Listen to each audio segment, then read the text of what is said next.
Supreme Commander Huang Ji-su stood on the command deck of the massive human flagship, HSF Velkan's Dream, watching as the largest military fleet in human history prepared for the final assault. 5,000 ships surrounded the Kreth homeworld of Kreth Prime, each one carrying the hopes of billions of freed slaves and the memory of 68 billion murdered Velkans. "Status report," she ordered. "All fleets in position," reported Admiral Park Ji-hoon.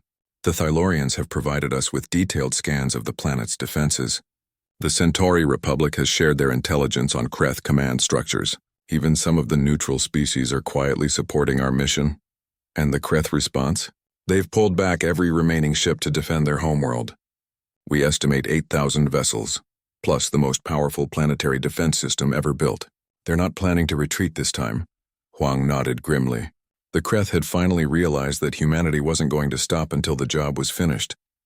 They had chosen to make their last stand at the world where their evil empire had been born.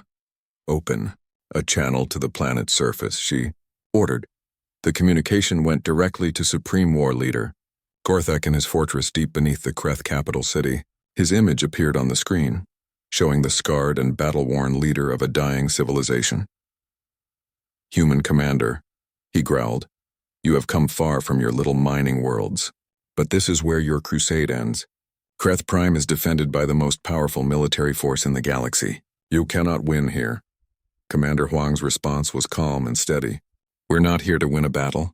We're here to collect a debt. You took 68 billion Velkan lives. You enslaved countless innocent beings. You tried to erase entire civilizations from history. Today we settle the account. You speak of debts? We owe nothing to weaklings and prey species. You're wrong. You owe everything to every life you've taken, every family you've destroyed, every world you've burned. Today the bill comes due." Gorthek's laugh was harsh and cruel. "You humans are fools. Even if you somehow defeat our fleets, we will destroy every slave on this planet before you can save them. We will make sure your mercy accomplishes nothing." It was exactly what human intelligence had predicted. The Kreth would rather commit mass murder than face justice. "You have 1 hour to release all prisoners and surrender," Commander Huang said calmly. "If you refuse, we will show you why the galaxy fears us now." "The galaxy fears you? You are nothing but upstart miners with delusions of grandeur." Commander Huang ended the communication and turned to her staff. He chose his path. Now we show him what happens when humans stop being patient. Captain An Se-jin led the first wave of the assault, but instead of attacking the heavily defended military installations, the human fleet did something unexpected. They ignored the Kreth warships entirely and focused on precision strikes against the slave compounds. "What are they doing?" demanded War Leader Thakmor, as he watched human ships phase in and out of existence around the planet's surface. "Why aren't they attacking our fleets?" The answer became clear within minutes. Human strike teams were materializing inside every prison complex on the planet. They weren't trying to conquer Kreth Prime. They were trying to save everyone the Kreth were holding prisoner. General Cho Min-young coordinated the largest rescue operation in galactic history from her command ship. "Strike Team Alpha, report status." "Prison Complex 7 secured," came the reply from Colonel Shin Ji-won.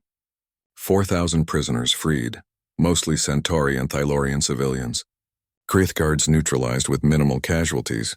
"Strike Team Beta, Complex 12 liberated," reported Major Nam Hyojin. 6,000 freed slaves, including what appears to be the last surviving Velkan family in the galaxy. Commander Huang felt her heart skip a beat. "Did you say Velkan survivors?" "Confirmed. 3 Velkans, apparently kept alive for experimentation. They're badly injured but stable." For the first time since the campaign began, Commander Huang felt tears in her eyes. After months of fighting for the memory of extinct friends, they had found living Velkans. The species wasn't completely gone. "Get them to medical immediately," she ordered, "and tell them that their friends kept their promise." As the rescue operations continued, the Kreth military finally tried to respond. 8,000 warships launched from defensive positions around the planet, expecting to crush the human fleet in a massive conventional battle. Instead, they found themselves fighting shadows. Admiral Song Jae-hyuk had learned from every previous engagement with the Kreth. He knew their tactics, their weaknesses, and their psychology. The battle plan he had developed was not designed to defeat the Kreth fleet. It was designed to make them defeat themselves. Begin Operation Final Hunt, he ordered. The human ships scattered in every direction, using their superior mobility to avoid direct confrontation. But they weren't running away. They were positioning themselves for something the Kreth had never experienced before. Commander Ro Tae-young led a squadron of converted mining ships against the Kreth left flank. But instead of engaging the enemy vessels directly, his ships began working together to create what he called a gravity trap. All ships, sink your artificial gravity generators, he ordered. We're going to show the Kreth what human engineering can really do. 40 mining ships linked their gravity control systems to create a localized distortion in space-time itself. Kreth vessels that entered the affected area found their ships pulled off course, their weapon systems disrupted, and their navigation computers useless. Impossible, shouted War Leader Vextar as his flagship was dragged helplessly through space.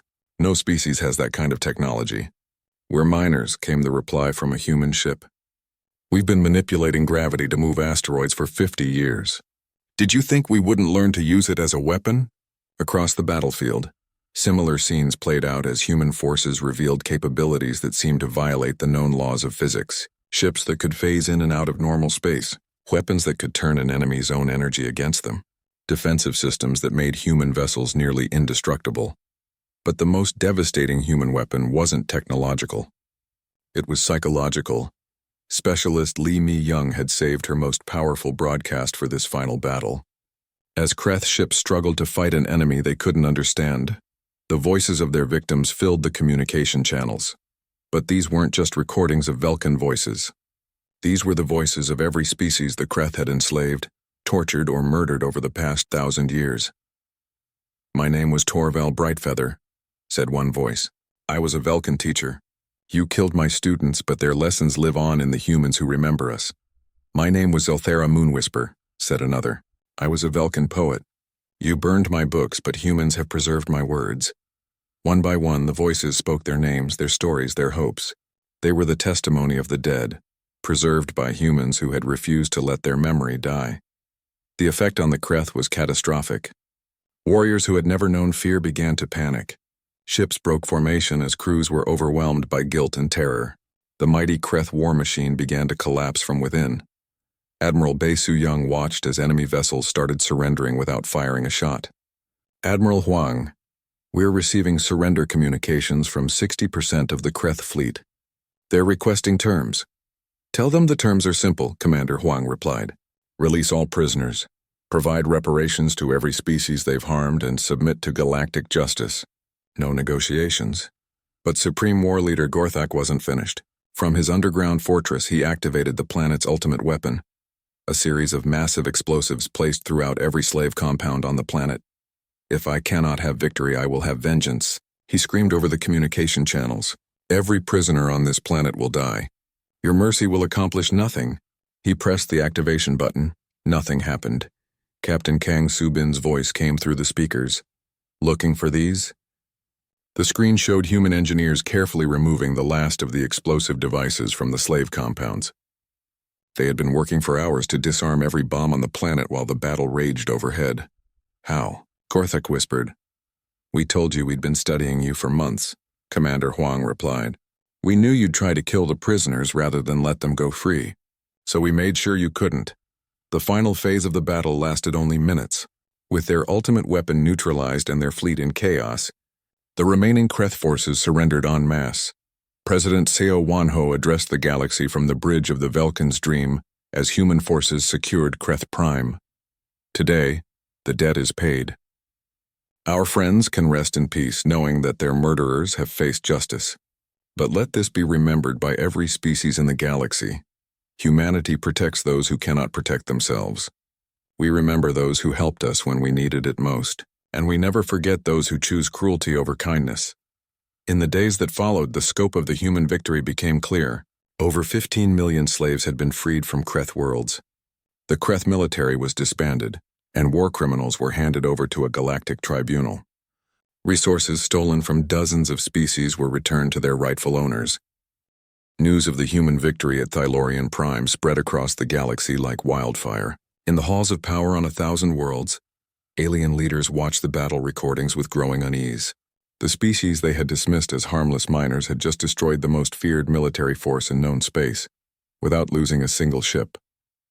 Fleet Admiral Yoon Seo-jun stood in the war room aboard the human command ship HSF Unbroken Promise. Holographic displays showed Kreth positions across 50 star systems. Each red dot represented a Kreth stronghold, a slave world, or a military base that needed to be eliminated. Operation Velkin's Tears is now active, he announced to the assembled human fleet commanders.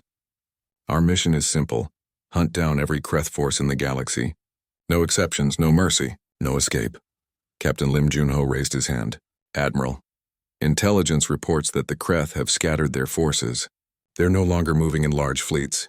They're trying to make themselves harder to find. Good, Admiral Yoon replied. That means they're scared. Scared enemies make mistakes. Commander Wan A-ri, head of Special Operations, stepped forward. Sir, we've identified the Kreth's primary weakness. They've never fought an enemy that could match their mobility. All of their tactics assume they can retreat to regroup when things go badly. And we're not going to let them retreat. Ever. The human fleet had been secretly preparing for this kind of warfare for decades. While other species built large, slow warships designed for traditional battles, humans had built something different. Their ships were fast, stealthy, and could operate independently for months at a time.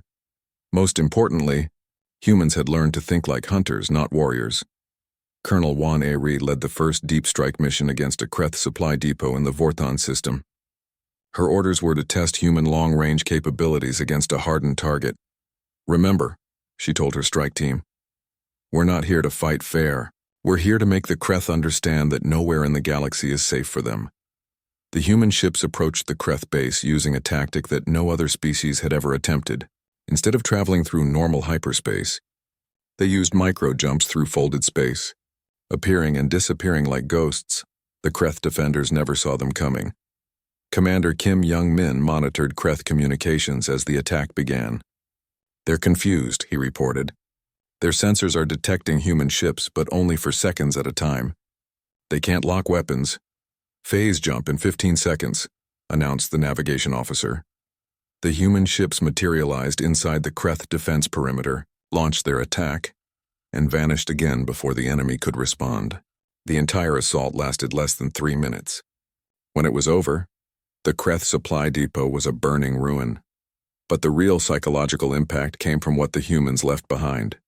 Instead of simply destroying the base and leaving, the humans had taken time to rescue all the alien slaves held there. They had also left a message for any surviving Kreth forces. The Velkins send their regards. Captain So Hyun-ki received the mission report while coordinating similar strikes across 12 other systems. Confirmed success at Vorthon Depot. 0 human casualties. 247 prisoners liberated. Kreth defenders eliminated or captured. Next target? The mining colony at Rethvar Prime. Intelligence indicates they're using Velkin survivors as forced labor. Within 6 hours, human strike teams had hit targets in 20 different star systems. The Kreth High Command began to panic as they realized they were facing an enemy unlike anything they had ever encountered. War leader Thakmor the Brutal called an emergency meeting of the Kreth Supreme Council. These humans fight like no species we have ever faced. They appear from nowhere, strike without warning, and vanish before we can respond. They are just using superior technology, argued war leader Vextar the Merciless. Once we capture some of their ships, we can learn their secrets. We have captured nothing.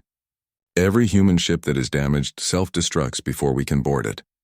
Every human soldier who is wounded takes poison, rather than be taken alive. They leave us no way to study their methods. Supreme War Leader Gorthak the Destroyer, ruler of all Kreth forces, slammed his fist on the council table. Then we will make them suffer. Attack their homeworlds. Kill their civilians. Show them that the Kreth do not yield to anyone. It was exactly the reaction that human intelligence had predicted. Intelligence Officer Kim Young-min had spent months studying Kreth psychology. He knew that when the Kreth felt threatened, they always responded with increased brutality. They would try to make humans stop fighting by targeting innocent people. All human colonies are now under maximum protection, he reported to Admiral Yoon. Every civilian world has hidden defense systems. Every transport ship has military escorts. The Kreth will find no easy targets. But the humans had prepared something special for the Kreth retaliation. When Kreth forces arrived at the human colony of New Busan, expecting to find a defenseless mining world, they instead found a fortress. The planet's mining equipment revealed itself to be the most advanced defense system in the galaxy. The civilian transports in orbit were actually disguised warships. The Kreth attack fleet was destroyed in minutes. Major Cho Min-young watched the battle from the colony's command center. Message from the surviving Kreth commander, sir. He's asking how a mining colony could have such powerful defenses. Tell him that humans don't abandon their friends, she replied, and we don't leave our families unprotected. As the weeks passed, the Kreth began to understand that they were not fighting a traditional military campaign. They were being systematically hunted by an enemy that seemed to know their every move. Commander Park Dong-wook led a team that infiltrated a Kreth communications hub on the planet Zexithara. Instead of destroying it, they used it to spread misinformation throughout the Kreth military network. Kreth forces are now receiving false orders, he reported. We're sending their fleets to empty systems while we attack their real positions. Their own communication network has become our weapon. The psychological impact on the Kreth was devastating. They began to suspect that humans were everywhere. Every shadow could hide a human infiltrator. Every communication could be compromised. Every retreat could be walking into another trap. Specialist Lee Mi-young expanded her psychological warfare program. Instead of just broadcasting Velkin voices during battles, she began transmitting them throughout Kreth space during quiet moments. We're playing Velkin children's laughter. In the middle of the night, she explained to Admiral Yoon. We're broadcasting Velkin poetry during their mealtimes. We're making sure they can never forget what they did. The effect was exactly what she had hoped for. Kreth warriors began suffering from what human psychologists called guilt-induced combat stress. They started making mistakes, questioning orders, and in some cases, simply refusing to fight. Captain An Se-jin led the liberation of the Kreth slave world of Morthok 7th. What she found there made her understand why the psychological warfare was so effective. Admiral, you need to see this, she reported from the planet's surface. The Kreth weren't just using alien slaves for labor. They were forcing them to destroy all records of their own cultures. Books, art, music, everything. They wanted to make sure that when the slaves died, their civilizations would be forgotten forever. Have you been able to save any of it? Some, but Admiral, there's something else. We found Velkin recordings that the Kreth forced prisoners to make. They made them beg for mercy. They made them renounce their own culture. They recorded it all to use as propaganda. Admiral Yoon was quiet for a long moment. Then he said, "Send those recordings to every human ship in the fleet. I want everyone to understand exactly what kind of enemy we're fighting." The recordings had the intended effect. Human forces across the galaxy began fighting with a cold, focused anger that terrified their enemies. They were no longer just avenging the Velkin genocide. They were preventing it from happening to anyone else.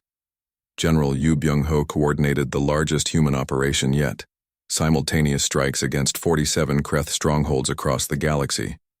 The attack was timed to the second, with human forces appearing in dozens of star systems at exactly the same moment. This is how we end their ability to coordinate, he explained to his commanders.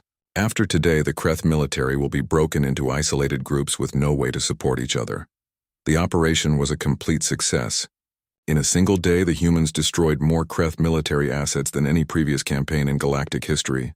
More importantly, they rescued over 3 million slaves from dozens of different species.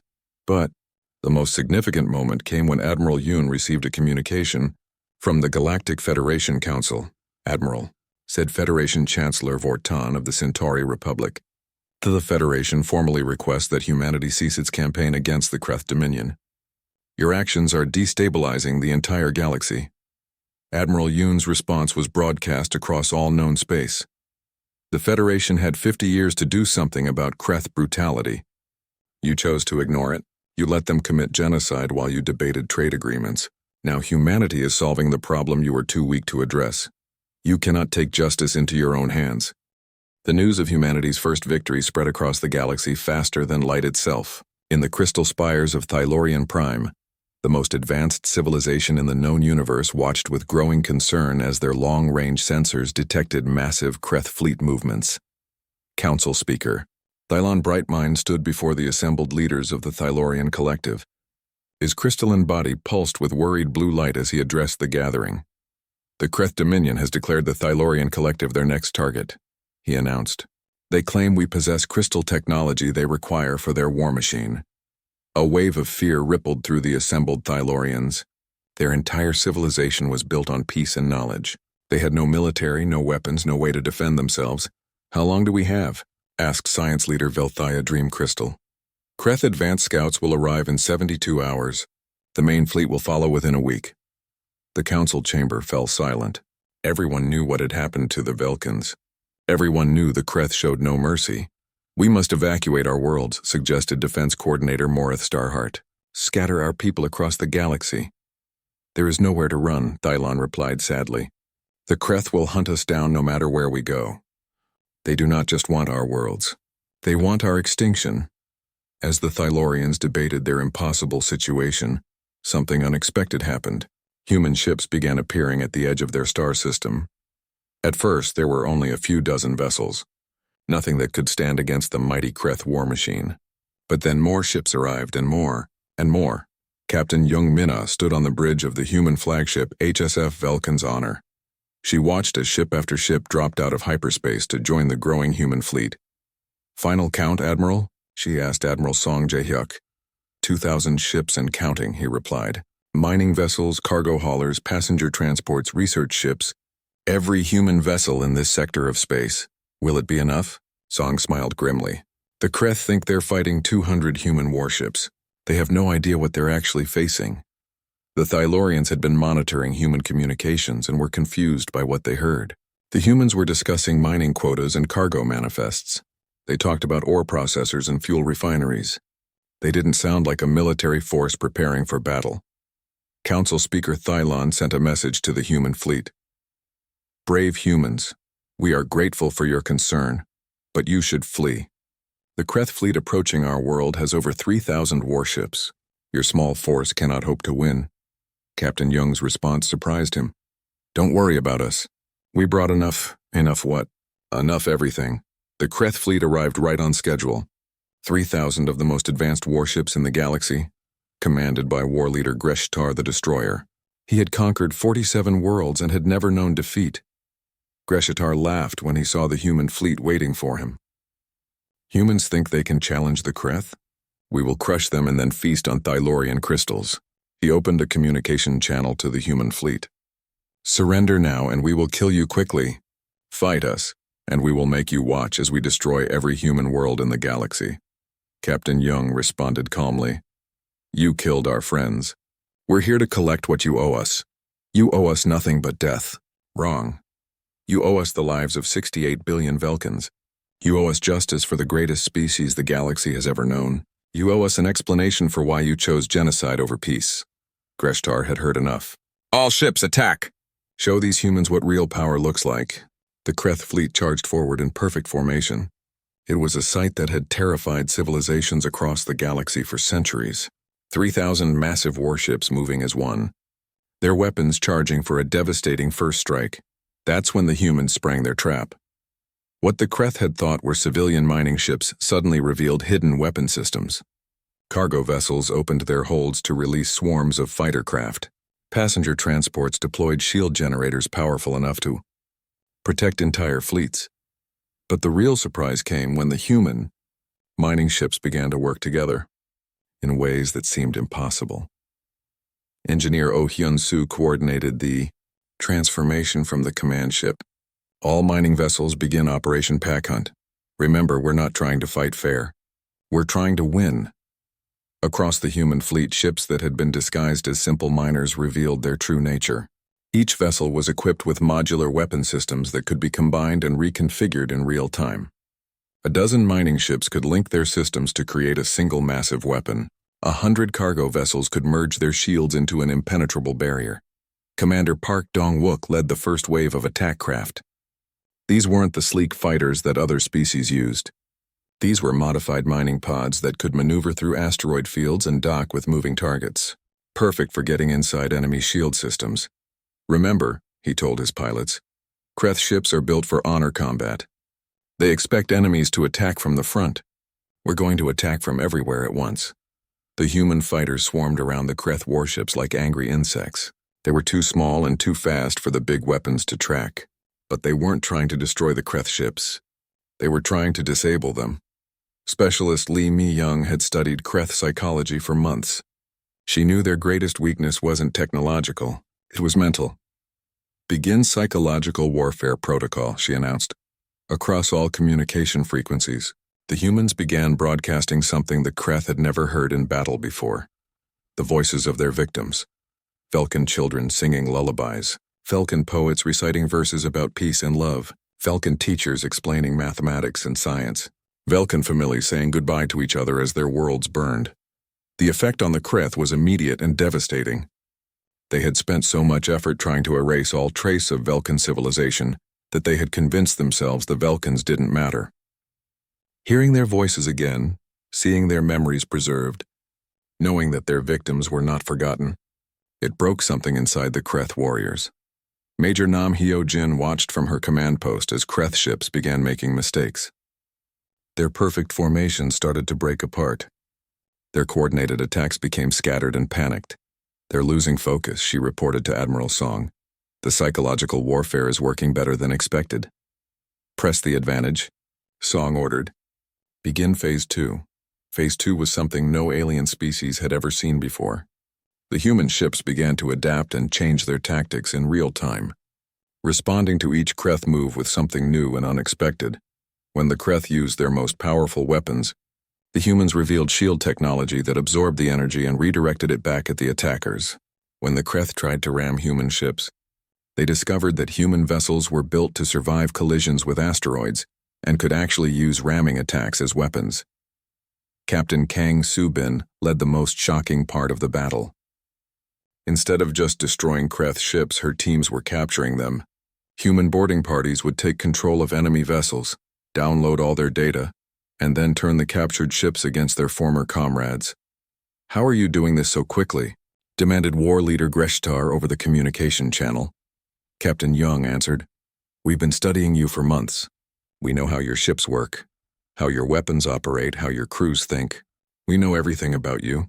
You know nothing about us." It was true. While the Kreth had dismissed humans as harmless minors, human intelligence services had been gathering information about every Kreth ship design, every weapon system, every tactical doctrine. They had studied battle recordings, analyzed wreckage, even intercepted Kreth training materials. The humans had come to this battle with a complete understanding of their enemy. The Kreth had come expecting to fight weak prey. Commander Seo Hyun-ki coordinated the final phase of the battle. All ships begin Operation Vulcan's Tears. Let's show the Kreth what happens when humans stop being polite. What followed was not a battle. It was a demonstration. Human ships moved through the Kreth fleet like predators hunting in a pack. They isolated enemy vessels, disabled their weapons and engines, and then moved on to the next target. Within 2 hours, the mighty Kreth war fleet was either destroyed or floating helplessly in space. War Leader Greshtar found himself alone on his damaged command ship, surrounded by human vessels. His fleet was gone. His warriors were dead or captured. His reputation was destroyed. "Impossible," he whispered. "We are the Kreth. We do not lose." Captain Young's voice came through his speakers one last time. "You lost the moment you decided to hurt our friends. The Vulcans were peaceful. They were kind. They didn't deserve what you did to them. They were weak. No, they were good. And we will make sure the galaxy remembers them long after everyone has forgotten the Kreth ever existed." As the human fleet secured their victory, the Thylorians watched in amazement from their crystal cities. They had been preparing to die, and instead they had witnessed the most one-sided battle in galactic history. Council Speaker Thylon sent another message to the human fleet. "How can we thank you? You have saved our entire civilization." 6 months had passed since the emergency meeting. President Bae Min-ho had made his decision that day, and his words still echoed across human space. "We will not let genocide go unanswered. Humanity pays its debts." Colonel Shin Ji-won adjusted her helmet as her ship dropped out of hyperspace. She was leading the first human reconnaissance mission into what used to be Vulcan territory. Her orders were simple: find out what the Kreth were doing and report back. "Colonel, we're picking up signals from the second planet. said Lieutenant Park Hae-young from the communications station. What kind of signals? Industrial. Heavy mining equipment and… Park paused, listening to her earpiece. Distress calls. Very faint, but they're there. Ji-won felt her stomach tighten. Put the distress calls on speaker. The bridge filled with weak, desperate voices. They spoke in Velkin, but the universal translators made the meaning clear. Please help us. They work us until we die. They give us no food. Please anyone help us. How old are those signals? Ji-won asked. Based on the signal degradation, I'd say about 2 weeks old, 2 weeks. The Velkins had been declared extinct 6 months ago, but some were still alive. Still suffering. Still hoping someone would save them. Change course for the second planet, Ji-won ordered. But keep us hidden. I want to see what we're dealing with before we make any moves. The ship moved closer to the planet, using its stealth systems to avoid detection. What they found made Ji-won's blood run cold.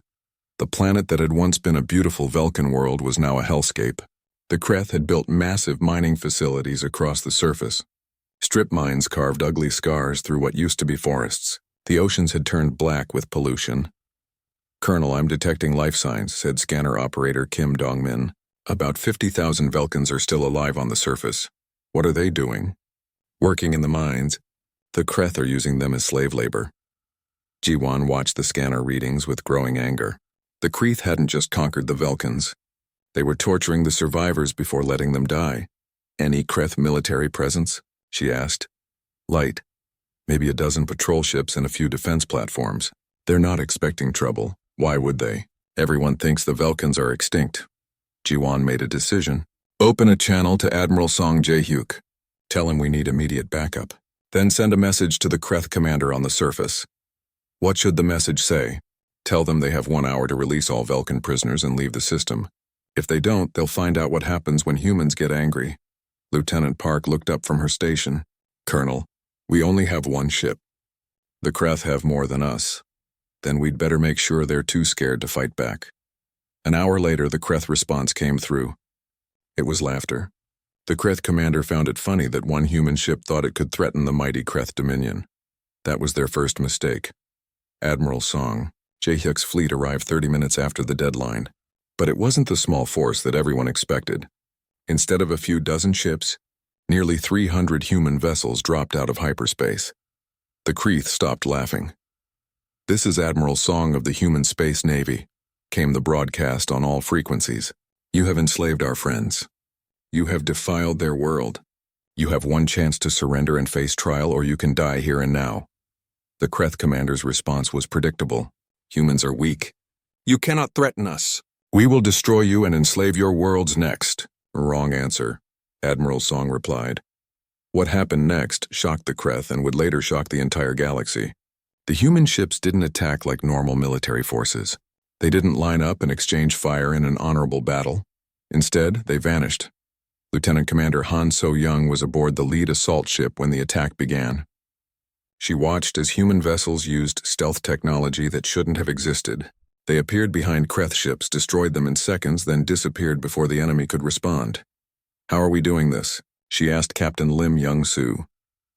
We've been preparing for this day for 50 years, he replied. Every human ship has hidden capabilities. Every mining laser can become a weapon. Every cargo hold can carry Marines. The galaxy thought we were building a merchant fleet. We were actually building the most advanced military force in known space. The battle lasted 4 hours. When it was over, every Kreth ship was either destroyed or captured. Not a single human vessel was lost.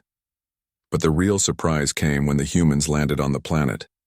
The Kreth had expected human soldiers to behave like other alien warriors. They expected honor codes and rules of engagement. They expected humans to treat prisoners well and fight cleanly. They were wrong again. Sergeant Major Oh Hyun-soo led the first assault team into the mining complex. His orders were simple. Save every Velkin life, no matter the cost. The Kreth guards tried to use Velkin prisoners as human shields. They thought this would stop the humans. Instead, it made them angrier. Oh's team moved through the complex like ghosts. They used stun weapons that disabled Kreth guards without harming nearby Velkins. They had medical teams that could treat wounded prisoners on the spot. They had engineers who could shut down the mining equipment without causing explosions. How do you know so much about Kreth technology? Asked one of the freed Velkins. Oh smiled grimly. We've been studying your people's battle reports for months. We know everything about Kreth weapons, Kreth ships, and Kreth tactics. We've been learning. By the end of the day, all 50,000 Velkin prisoners were free. The Kreth who had tortured them were in human custody, waiting for trial. But the most important moment came when the rescued Velkins met their human saviors. An old Velkin named Mordan Starweaver approached Colonel Jiwan as she surveyed the freed prisoners. His fur was gray with age and suffering, but his eyes were bright with hope. "Young human," he said in broken standard, "why did you come for us? Your people could have stayed safe." Jiwan knelt down so she could look the old Velkin in the eyes. "Because you came for us 50 years ago. Because you helped us when we were weak. Because that's what friends do." Mordan began to cry. "But so few of us remain. Was it worth the risk?" "Every life is worth the risk," Jiwan replied. "Besides, we're not done yet." "Not done?" "The Kreth have hurt other species too. They've enslaved worlds across the galaxy. Someone needs to stop them." That night, as the human fleet prepared to leave the system with the rescued Velkins, Admiral Song received a message from Earth.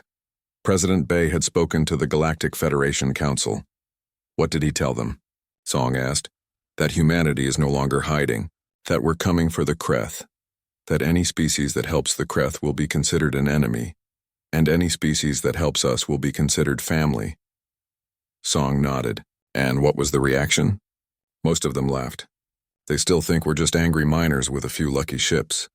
Song looked out at his fleet, 300 ships that had been disguised as civilian vessels for decades, weapons that could penetrate any known shield, soldiers trained for 50 years in secret, technology that the galaxy had never seen before. Let them laugh, he said. They'll understand soon enough. In the medical bay, Dr. Yu Min-jun was treating the rescued Velkins. Many of them asked the same question, will you be safe? The Kreth are very strong. His answer was always the same. Don't worry about us. We've been getting ready for this fight our whole lives. The rescued Velkins didn't understand yet. They still thought of humans as the young, weak species that had needed Velkin protection 50 years ago. They were about to learn that humans were very good at growing up. Captain Lee Daeho stood at the window of his office, watching the mining ships return from the asteroid belt. New Sol Colony looked peaceful in the evening light. The red sun cast long shadows across the metal buildings and landing pads. It was a good day. The miners had found more rare metals and no one had gotten hurt. Daeho liked his job. He had been the colony captain for 8 years now. The work was simple and honest. Keep the miners safe. Keep the ships running. Send the metals back to Earth. The Galactic Federation left them alone most of the time. Humans were small and quiet in the big galaxy. They did their work and caused no trouble. His door chimed. Come in, he said. Commander Park Soo-jin walked into the office. Her face was serious and pale. She carried a data pad in her hand, but her fingers shook slightly. Daeho had known Soo-jin for many years. She never looked scared. Today she looked terrified. Captain, we need to talk, she said. Her voice was quiet and tight. What's wrong? Daeho asked. He moved away from the window and sat down at his desk. Soo-jin took the chair across from him. It's about the Velkins, she said. Daeho's heart went cold. The Velkins were humanity's first alien friends. 50 years ago, when humans first reached for the stars, the Velkins had found them. Most alien species ignored new races or treated them badly, but the Velkins were different. They were kind. The Velkins had given humans the secrets of faster-than-light travel. They had shown them which worlds were safe to settle. When other alien species wanted to attack the weak humans, the Velkins had protected them. They never asked for anything in return. They just said they wanted to help. What about them? Daeho asked, though he already feared the answer. Soo-jin put the data pad on his desk. They're gone, Captain. All of them. The words hit Daeho like a punch to the chest. Gone? What do you mean, gone? Dead. Every Velkin world has been destroyed. Every Velkin ship has been hunted down and killed. The entire species is extinct. Soo-jin's voice cracked as she spoke. Daeho stared at the data pad but could not bring himself to pick it up. Who did this? The Kreth Dominion. They're a warrior race from the far rim of the galaxy. They've been conquering worlds for centuries. 3 months ago, they decided the Velkins had something they wanted. What did they want? Everything. The Kreth don't just conquer worlds. They strip them bare. They take all the resources, enslave the people, and then move on to the next target. But with the Velkins, they did something worse. They didn't just want the worlds. They wanted to make sure no Velkin would ever exist again. Deho finally picked up the datapad. The images were terrible. Velkin cities burned to ash, Velkin ships floating dead in space, Velkin families that would never come home. His hands began to shake. "How do we know all this?" he asked. Dr. Kim Tae-woo received a message 3 days ago. It came through the old Velkin communication network, just before it went dark forever. Dr. Kim Tae-woo was the head of xenoarchaeology on New Seoul. He studied alien cultures and languages. He had learned to speak Velkin fluently and had become friends with many of them over the years. "What did the message say?" Daeho asked. Sujin took a deep breath. "It was from Veltar Moon Whisper. Do you remember him?" Daeho nodded. Veltar had been the Velkin ambassador to Earth. He had been the one to give humans their first FTL drive. He had saved humanity from being just another primitive species trapped on one world. Veltar was dying when he sent the message. The Kreeth had found his ship trying to escape. He knew he had only minutes left. Sujin wiped her eyes. The message was very short. He said, "Dear human friends, we are no more. The Kreeth have taken everything, but do not grieve for us. Do not seek revenge. The debt of kindness need not be repaid. Live well, young ones. Remember us with joy, not anger." Daeho set down the datapad and put his head in his hands. The Velkins had been more than allies. They had been teachers, protectors, and friends. When humanity was weak and alone, the Velkins had chosen to help instead of ignore. Now they were gone forever. "There's more," Sujin said.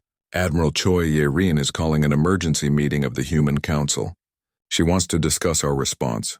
"Our response?" Daeho looked up. "What response?" "We're miners and traders. We have a few small defense ships, but we're not warriors." Sujin stood up and moved to the window. She looked out at the mining ships in the peaceful colony. "That's what everyone thinks," she said quietly. "But Admiral Choi thinks differently. She believes we owe the Velkins something. Veltar said the debt didn't need to be repaid. Veltar was trying to protect us, even as he died. He didn't want us to get hurt trying to fight the Kreeth." Sujin turned back to face Daeho. "But some debts can't be ignored. The Velkins saved our entire species. They asked for nothing and gave us everything. Now they're dead because they helped us. How are they dead? Because they helped us. The Kreeth knew the Velkins protected humans. They knew the Velkins were soft and kind. They saw that as weakness. If the Velkins had been cruel like other alien species, maybe the Kreeth would have left them alone." Daeho understood now. The Velkins had died partly because they chose to be good. They died because they helped humanity when they didn't have to. "What does Admiral Choi want to do?" he asked. "She wants to call President Bae Minho.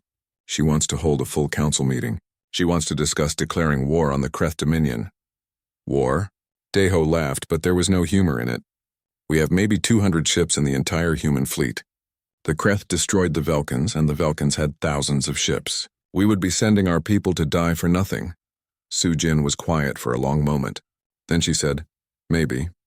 But Admiral Choi says there are things about humanity that the galaxy doesn't know. Things we've been keeping secret." "What kind of things?" "I don't know. But she says we're not as weak as we appear. She says we've been preparing for something like this for 50 years. Daeho looked out the window again. The mining ships looked so peaceful and harmless.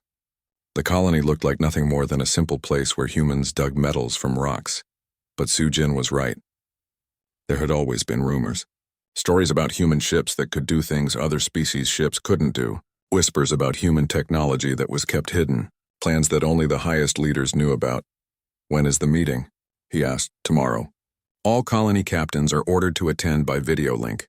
The president wants to hear from everyone before making any decisions." Daeho nodded. Tomorrow humanity would decide how to answer the death of their oldest friends.